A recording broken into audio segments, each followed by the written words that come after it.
Well, I was about to say, Phil, looking at the stats, obviously Mark needs what he did to do what he did back in 2008. It's 8 years ago now, when he was 8-5 down to Ronnie, he won 9-8. Yeah, 3 down with 4 to play, a similar scenario. But the mood O'Sullivan's in, I think it's going to be even more difficult for Selby today than it was that evening in the final. And what a pot that was.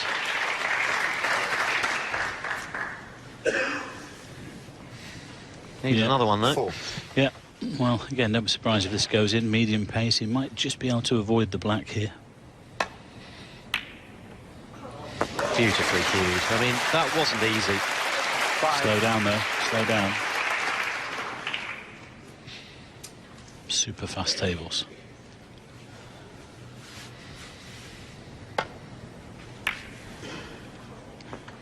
Couldn't have hit that much better.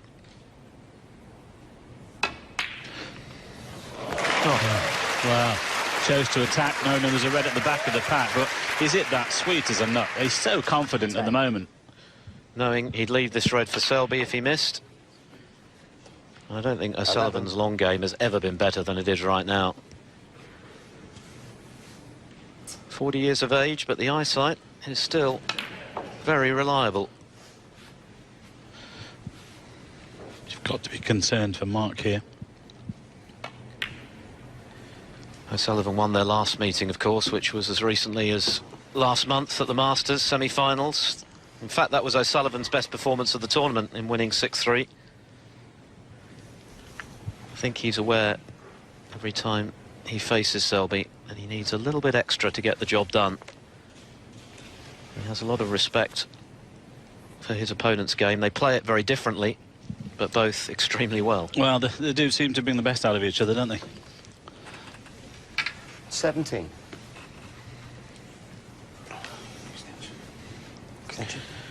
O'Sullivan stretching a little too far, so he's asked referee Paul Collier for a bit of assistance.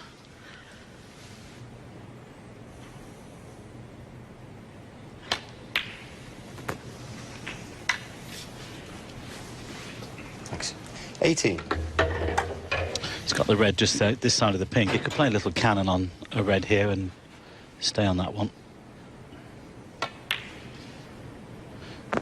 He's chosen to play on it, and he's played it beautifully. That's a great touch. 25. Looking to kill off the match here. He doesn't want Mark coming back at him. He knows what he's like when he starts.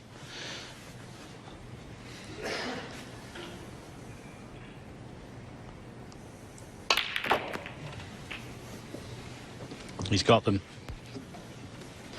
And for Mark Selby, you've got to say, Phil, it all started from that final black in the third frame. It could have been all different, couldn't it? If he got on the pink wasn't quite at the right angle. He was definitely playing on the double to the middle, came short, and then played a poor safety. Well, he actually didn't. He went for the pot and missed it by a mile, to be honest. And then the black that Ronnie knocked in was superb. It was, and Joe Johnson made the point that Selby could, earlier in that break, when he was clearing up to try and steal, have taken a pink 34. instead of a blue, which would have meant that O'Sullivan could only have tied with the black. And that was perhaps an error of judgment. Hindsight's a great thing, of course.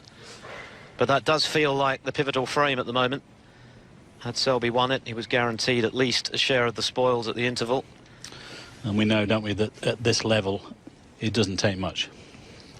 But it's the pace at which O'Sullivan is punishing his opponent's errors this week. It's frightening. It's intimidating. 39. This match is nearly done. 40. Well, I think you could probably count on one hand the unforced errors that he's made all of this tournament. In fact, I think he played the last match. There was more mistakes than one frame that he's made in the whole tournament. The first frame that he lost, remember, I think, yeah, we're right. You We'll take that one out of the equation. But if you take that out, that frame, he hasn't missed much once he's in. And even you needed a fluked black to win it, even after all those mistakes. Well, it is sublime stuff from O'Sullivan, and he's closing in a hurry here on a place in the semi-finals. Meeting with either Joe Perry or Ben Wollaston. Last year's runner-up beckons, if he makes it.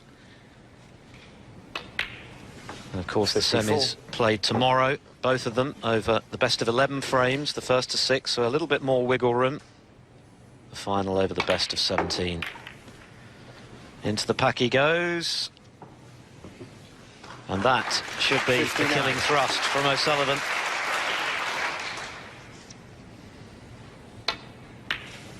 Well, he missed 60. what for him was an absolute sitter of a black when he was entertaining thoughts of a 147 in frame 3. That aside, he's done very, very little wrong and an awful lot right. And this already 67. is match ball. 68. Fabulous stuff. He's just taken down the world #1 by some margin in 75. the blink of an eye. 76. Who's going to stop him? That is the question. Well, we know Neil Robertson is playing fabulously well.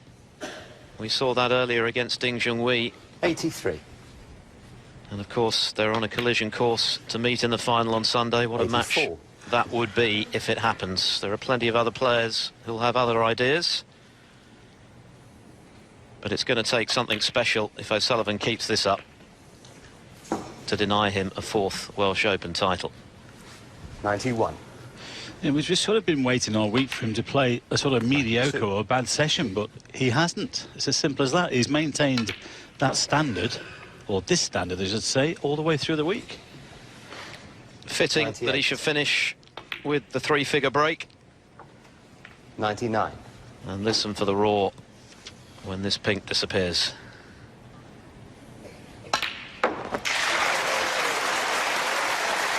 Well, the crowd have been royally entertained so far today. There are still a couple of quarter-finals to come, but what a couple of matches they've seen. The standard just sky high. 107.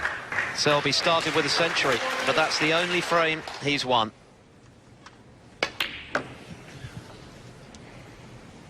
$110.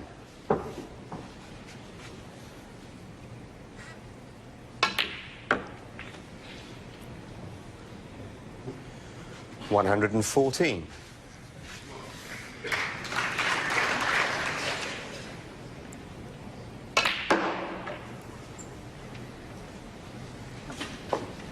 $119.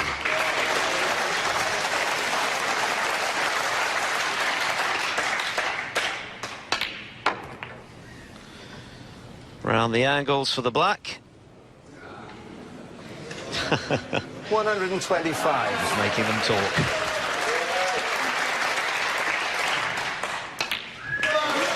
What can you